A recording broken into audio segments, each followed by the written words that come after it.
Hi, I'm just a fat little Asian man, and this is East Asia. There's quite a roster of characters here, and yeah, except for one little troublemaker, it feels as if all these guys should be great friends, right? I mean, so many people already think we look all the same. It's not just our looks that are similar, culture-wise there's a lot of Buddhist and Confucianist influences here. There's a big emphasis on family, working hard, and tasty food. It also looks like we share similar Chinese character-based languages. So on paper, East Asians should get along with each other pretty well, right? Nope, they absolutely despise one another. Those of you already familiar with the East Asians know that it's the traumatizing lore that makes everyone into a seething pile of angry Asians. However, while the history makes us hate each other, there's another power here that keeps the racism pot stirring. Everything centers around Ragebait. Yes, if you can believe it, rage baiting is how almost 1.6 billion East Asians view each other and people outside of East Asia too. Curious as to what in the world I'm talking about? Well, join me on my Sisyphean struggles to try understand the racism of the world. In the mystique lands of Asia sits our three main characters, China, Japan, and South Korea, who make up the rage bait love triangle that is East Asian racism. Let me show you a glimpse of what that's like. A Japanese who loves K-pop but worries about going to Korea because all Koreans must hate the Japanese. Or a Korean eating malatang or tanghulu but thinks Chinese people are uncivilized. How about a Chinese person who collects Pokemon cards but thinks all Japanese are war criminal descendants? This mess that is East Asian racism is special as even though they're right next to each other, it's not actual human interaction that shapes racism, but instead the constant rage bait that is flung back and forth in an infinite cycle. Basic rage bait, the most biggest and common type, yes, there's layers to rage bait here, is typically found in social media and major news outlets, acting like a vast sea of rage bait. It's all thanks to East Asia's infinite rage bait content glitch. First, go to your target country's most degenerate and nationalist online forums. In Japan, there are some threads of 5channel and Yahoo Japan news comments. In China, there's Weibo Super Topics or Douyin comments. In Korea, there's Ilbe or Femco. These are forums famous for being bottom of the barrel in each country. It's the equivalent to some degenerate subreddits, the abyssal places where Discord mods live, and pedos who play Roblox. From these sites, pick upvoted, over-the-top nationalistic comments that are perfect for baiting anyone's inner hatred, and it will be on the news or on your social media platform by tomorrow. Then, use the backlash or rebuttals from others and paint it like it's some sort of attack on your own country, farming even more impressions. When inevitably this creates more discourse on those exact same forums, start the cycle up again. This infinite content glitch is especially popular on social media where ragebait is churned out thanks to AI slop, posted on short-form media where context and facts are even more difficult to verify. But similar ragebait commonly appears on major news outlets as well. Imagine just watching this stuff over and over again, being continuously pumped out by the algorithm. While people might use ragebait to profit and farm impressions, it actually strengthens existing prejudices. It'll make you think that all Japanese are clueless war crime deniers, all Koreans are hysterical drama queens, and all Chinese are nationalistic CCP puppets. If this sounds like a bit of a far-fetched, let me show you how basic ragebait evolves into something bigger. In 2020, there was a time where a keyboard warrior started a diplomatic cultural incident, the Shining Nikki Hanbok War. Shining Nikki is a Chinese mobile game developed by Paper Games. Not only is it a mobile game, but it is also a dress-up game where the purpose is to unlock different clothes by gacha, of course. I don't really get it, but anyway, they released the Hanbok item as a special event for opening their Korean server. But of course, Weibo users swarmed the developer, claiming hanbok is actually Chinese clothing and Korea was stealing Chinese culture. This actually caused Paper Games to shut down the Korean server entirely, releasing an apology statement to China and blamed Koreans for stealing Chinese culture. Even seemingly dumb internet drama like this caused so much outrage it was actually mentioned in the Korean National Assembly. It also sparked diplomatic tensions between China and South Korea. An event like this really makes it seem that Chinese people are a bunch of culture-stealing whiny babies that need a history lesson.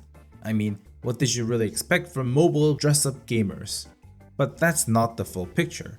The CCP is famous for heavily censoring China's online spaces, And because the government also pushes the narrative that Korean culture is actually Chinese culture, nationalistic comments and posts are pushed forward while actual historical rebuttals and corrections are censored out. The company probably had to comply with the CCP's narrative or be forced to lose social credit and shut down. Why go through all this hassle? Well, it was 2020, and because of this virus going around, that was probably from China, the CCP had implemented a very strict quarantine policy which was very unpopular. Instead of enacting change, it's just easier to divert people's attention to something else. If you want to use smart terms, this is called diversionary foreign policy. I use China as an example here because the Chinese government has a stricter control over its narratives, making it easier to use Ragebait as a diversion. But similar things happened in Japan and Korea too. In 2012, South Korean President Lee Myung-bak was in a bit of a pinch. He used to be the CEO of Hyundai Construction, so people elected him in the hopes of developing the economy. But as his policies failed and his brother was arrested for corruption, Lee needed a get-out-of-jail-free card. Instead of responding to brutal headlines or enacting new transparency policies, he decided to go visit Dokdo. Dokdo is a Korean island which is disputed by Japan, and it's a mess of international law which I'm not going to be able to explain. But in a nutshell, Dokdo is Korean and a big red button for Japan. Former presidents were advised against visiting Dokdo, probably because Daddy US doesn't like it when his Asian children fight, but Lee became the first president to go there in person. And while diplomatic relations with Japan tanked, all those critical headlines changed overnight to patriotic president defending our territory. Here's a Japanese example. In 2013, then Prime Minister Shinzo Abe was in a similar situation with Lee. His new state secrecy law was being compared to fascist secret police. It was so unpopular that there were actually large protests in Japan, something quite rare. Instead, old Abe decided to go visit the Yasukuni Shrine, controversial even for Japan. It's the place where Japan prays for the souls of dead soldiers. Just that it became controversial when Class A war criminals were also enshrined there. In Korea and China's eyes, it's like Merkel visiting Auschwitz to pray for Himmler's soul. Abe knew what he was doing, rallying his conservative base and making his critics debate history instead of privacy rights. When China and Korea objected to his visit, he would just point out that Japan is being disrespected again. And of course, the secrecy law passed quietly under the new noise generated from his visit. Diversion strategies like these are used by East Asian governments time and time again, probably because it's super easy to use. Economy slowing, youth unemployment at an all-time high, costs $1 million to live in a house, corruption scandals. Instead of actually trying to fix these complex issues with new policies or changes, it's just so much more convenient to shift the conversation to history and nationalistic emotions. No hard work needed, just a nice PR run to get the meddling people off your back so you can plot your own agenda again. Here's some presets. If Japan's your target, always go for the war crimes. Make some movies, shape anti-Japanese sentiment as being patriotic, wait for some dumb influencers to do Johnny Somali stuff in Japan, call all Japanese people clueless and unrepenting. Pretty easy, right? If China's your target, you've got two sub-options. First one is bully, where you can talk about China's increasing military, their human rights violations in Tibet and Xinjiang Uyghur, and call out their friendship with North Korea. You can also go for the crit and mention Taiwan. Second one is the thief. China often states that they are the origin of all Asian culture, where everything from food to famous people are actually Chinese, which makes for the easiest rage bait topics. Goes perfectly with images of ignorant Chinese tourists and their behavior, Chinese shows that are blatant copies of other shows, or AI generated content. If South Korea is your target, probably the best one to use is the slimy parasite. Just create the image that Korea always switches up their position based on their interests between China and Japan. It really helps if you call them a CIA puppet state as well. Use these presets to bend complex geopolitical social issues for your own narrative.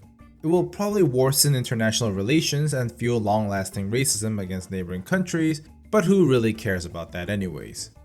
As rage bait is everywhere, even in the government, getting exposed to racism is really easy, with rage bait building over time into prejudice. Naturally, as more people are prejudiced on one another, documented instances will be used again to fuel the infinite rage bait cycle. I mean, think about it. If you repeatedly saw content of Japanese tourists being attacked in China, with the Japanese embassy issuing a travel warning to China and Korean cafes with no Chinese allowed, your fear and prejudices would definitely increase. It's because real human interaction between East Asians is actually really low. Statistically, all the millions of tourists visiting each other, how popular K-pop, anime, and especially each other's food is in every East Asian country, it really feels like they should have plenty of interaction, right? However, East Asians don't actually love each other, they just love each other's products. Consumption isn't interaction, especially if you're only seeing each other as a tourist with a massive language barrier in between. What builds the people's perspective of others is instead done by Ragebait. Now, some of you might be thinking, Flam, you literally just explained global politics. Ragebait is the go-to trend these days. Not so fast, bub. We East Asians started doing it before it was popular, having the same Ragebait conversations for generations now. The main difference I can observe is that Western Ragebait is currently at its fake news stage. For example, whenever President Trump talks about illegal immigrants eating cats and dogs, there's like 100 videos fact-checking him in like a few seconds, right? Rookie mistake. East Asian Ragebait is like weaponized history, making it hard to debunk because it's all technically true.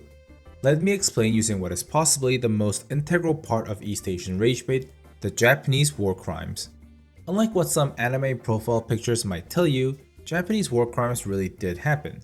In China and Korea's perspective, looking at Japanese visits to the Yasukuni Shrine or editing history books really looks like Japan is unrepenting about its war crimes. However, to the Japanese, the war crimes can feel like when your mom brings up something that you thought was all finished years ago just to rage bait you again, especially because they paid reparations and shook agreements. Korea was paid $500 million and China actually waived reparations in 1972. But again, in China and Korea's side, those reparation deals were exploitative as A, they were signed by dictators in a struggling post-war period, and B, didn't represent or help the actual victims involved. Also, there was coercion from the US for Korea to quickly sign the deal, while China needed to waive deals in order to survive the Soviet Union's competition. This is literally the tip of the war crimes rage bait. Every statement is based on history, but will just lead down the iceberg, which will feel like rage bait to the other parties involved, constantly repeating. Everything said is technically true, but it's only the narrative suited for your own country. Side note, if you thought the shared trauma from Japan would make China and Korea closer, absolutely not. They hate each other's guts. South Korea is consistently ranked as one of the most anti-China countries in the world. Why? Well, because of the crazy upstairs neighbor North Korea. China really did lose the Korea lottery when they had to back North Korea in the Korean War, and now it's practically impossible to become friends. This is why US forces are still stationed in Korea and why it still acts as a big tension point for both countries. South Korea's foreign policy can also be pretty rage-baity. Depending on which party is in charge, you can either be labeled as a communist spy working for North Korea or a pro-Japanese nation sellout. This makes it seem like Korea is always changing its position as well. You can see how technically every rage bait can be interpreted as true. This is how rage bait hides as a factual source of racism in East Asia. It would be nice if you can disagree or even hate a government's actions without resorting to nationalistic rage bait fueling racism to exist in East Asia. Understandably, as even political figureheads push rage bait and exposure to rage bait is just so high, it's easy for rage bait to take over perceptions of others. For example, it's easy to think that the majority of Japan denies war crimes.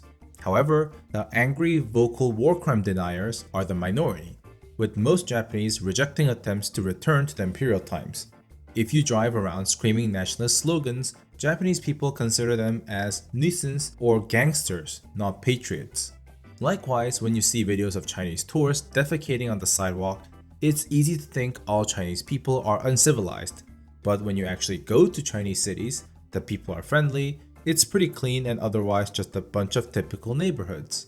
It's kind of like watching K-dramas and expecting all Koreans to look like idols or actors.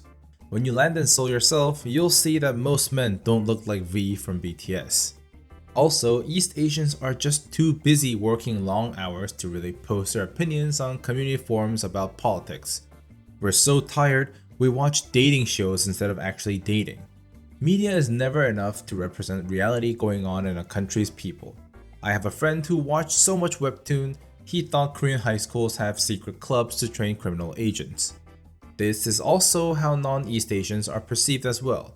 In China, a bathhouse faced a massive boycott simply because they let an Indian vlogger film there. Locals claimed the water was now, quote, polluted by dirty river Indians, forcing the owner to empty out the pools just to prove it was clean. Also, because many Southeast Asians work as migrant laborers, people, especially boomers, will regard them as poor or treat them like cleaners or maintenance janitors. But best to explain this in another video. The real human interaction that dissolves prejudice and makes friendships are very rare in East Asia. One problem is that there's no common language like English or French that really allows people to communicate with each other. Japanese, Korean, Chinese, both Mandarin and Cantonese, are widely different from one another. Learning one rarely helps to learn the others. I think it's why it's very common to see lots of East Asian friend groups outside of East Asia, especially because they can actually talk to each other in English. It's then when they realize they actually share a lot in common. Parents asking for an A+, being the household dishwasher, and getting traumatized by ABGs. It's also really ironic that all three countries are also in one big business, the East Asian tech ecosystem for one. If Japan stops selling the chemicals, which they actually tried in 2019, Korea slows down on chips, which makes China's factories also slow down. All bad business for the three of them. Thankfully, it looks like some of the East Asian racism might be changing. Perceptions of China have been getting better through memes and trends. Koreans and Japanese have actually recorded the lowest mutual hate of each other just last year. YouTube channels that show inter-Asian couples are also getting increasingly popular as well. But God forbid that I close the video on a good note for once. President Xi and Prime Minister Takaichi don't have the best of relationships, escalating into boycotts and animosity. So it might be a bit of a premature positive ending, as serious issues need to be resolved before we try and tackle East Asian racism. While it is hopeful more people are trying to keep their head above the Ragebait and experience others for themselves, it doesn't look like the Ragebait will be gone anytime soon. Ragebait is not unique to East Asia, of course, but understanding the Ragebait infinite cycle is a core part of what shapes East Asian racism, to each other and to foreigners. Personally though, it's so difficult to win the Ragebait. Even though I know it's Ragebait, I always find myself getting baited. It's also why it's easy to find boomers are the most vulnerable to historical Ragebait in East Asia. Also probably not the best for children as well. Kind of like adolescents. Then again, they'll probably be studying 10 hours a day anyway. Thanks for joining another one of my Sisyphean attempts at explaining racism. What do you guys think of my observations? If you've enjoyed this video, please subscribe. I make these videos by myself and I don't use AI, which you can probably tell from how my video looks and sounds different from AI channels. So it would be a big help if you subscribe. Thank you so much for watching. Here's some other content that you may like.